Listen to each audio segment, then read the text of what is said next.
Welcome back to Inside IU East Sports, presented by the Richmond Furniture Gallery. Time to talk a little IU East cross country. Well, we're not in Kansas anymore, but these gentlemen will be, joined by Collin Burris and Seth Prince, who recently qualified for the cross country national meet, which will be held in Lawrence, Kansas, and also by Coach Coach Crowley, who will be coaching these gentlemen at the national meet in Kansas. So welcome to all, and congratulations to all. Thank you very much. Okay, we'll had the conference meet this past weekend. I was down in Midway, Kentucky. It's kind of hard to explain as far as who gets to go to nationals. The winning team does, and then the first 5 people who are not on the winning team also get to go. So long story short, you did it. We'll start with you, Seth. I know this has been a goal of yours, not just this year, but for 3 years. What's it feel like to accomplish this goal? It's a pretty great feeling knowing all my hard work's finally paying off, and just got to keep moving forward and more to come, hopefully. And Collin, first year here, so 1 for 1 on trips to nationals. Your takeaway from the weekend at the conference meet? I wasn't expecting to make it at all, so it was a really great surprise. Right. Seth, we'll jump back to you. You sent me some details about your race strategy. You said the first 2 from Berea, which was the champion team, just kind of went and did their thing, and you let them do your pace. You settled in with their next 2, and it turned out to be a good place to be. If you just talk me through your race strategy and where, as far as how you knew you were in the field. Well, we just started off, and I started off about mid-pack till about halfway through the first mile, and then from the first mile, I saw Berea was all around me and didn't want anyone else to catch me. All I was trying to do was break him up, since it was just the winning team and me. I pretty much knew I was going to make it unless some fluke, but I just tried to break him up, get some points for the team to do well. Okay, so you like I said, it's a weird way they decide who goes, but you felt pretty like you were in a safe spot. You knew the spot you were in, that'd be good. If somebody was going to catch me, I was going to be able to handle them, hopefully. Okay. And Collin, turning to you, some impressive numbers I want to throw out there. You knocked 15 seconds off your personal best, and then you'd run the exact same course 2 weeks ago. You knocked 61 seconds off your time there. So where'd that come from? And you got to bottle it and keep it going. But just to talk about how you were to make such a big jump in your speed for that race. Yeah, well, I kind of focused in, and I was like, well, this may be the last meet of my season. Might as well make it worth it. And about 2 miles into the race, there were people yelling that the little pack I was in, there was the 2nd person that was going to qualify and the 6th person that wasn't going to qualify. And so there was a lot of pressure on just that little pack to beat at least one guy in there. And I ended up making it out and beating them all. But I think that pack helped me push forward and get a better time. And you kind of answered my next question. Did you know where you stood as far as the who's in, who's out? So you had a pretty good idea where you stood all the way through. Yep. And then Coach Crowley, watching these gentlemen run, I'm sure you knew exactly where everyone stood, but your thoughts as you watched the race unfold? It was really unique. Seth really stayed towards the front. From that standpoint, and Berea, obviously, Terrence O'Connor and Jeremy Johnson having such strong runs, but Seth was right there towards the front, made a move to break out with them specifically, and you really just held the pace all the way around.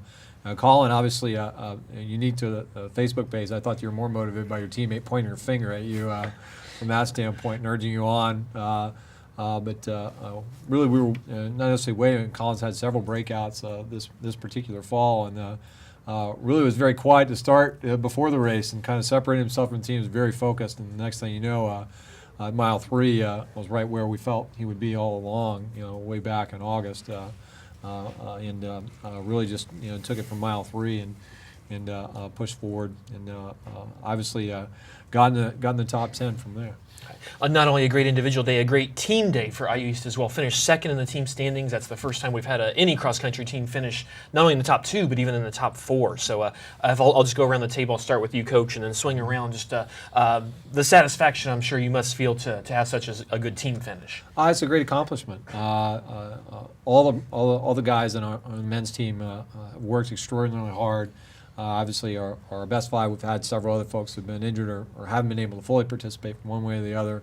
But everybody's contributed in one way, shape, or form. And obviously, when we went down to Midway the first time for the preview meet, and we were so close to the other teams, I had a really good feeling and an omen that we could come back again a second time and compete, and to be finishing right behind Berea, who has 2 excellent runners who are all conference and one probably all American runner from that standpoint.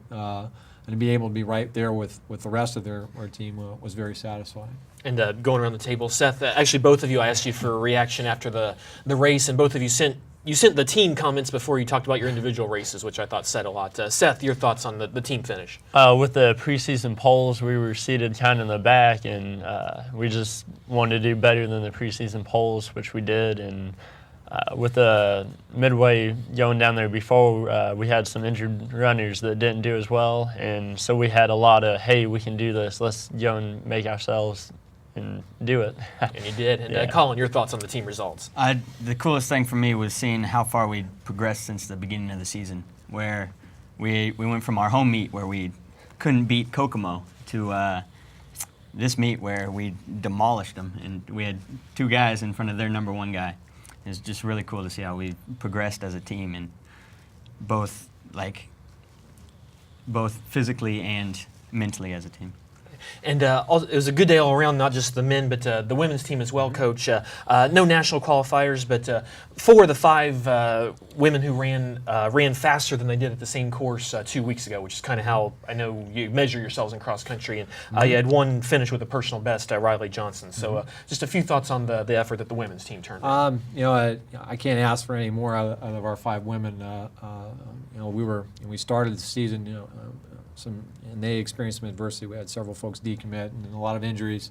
So we had run some meets only with 4, and then finally here at the end of the season, as people got healthy and really chimed in, and training started to kick in, we saw runners like Riley, Morgan, Kirsten McDaniel really start to shine and really get stronger as the season went on.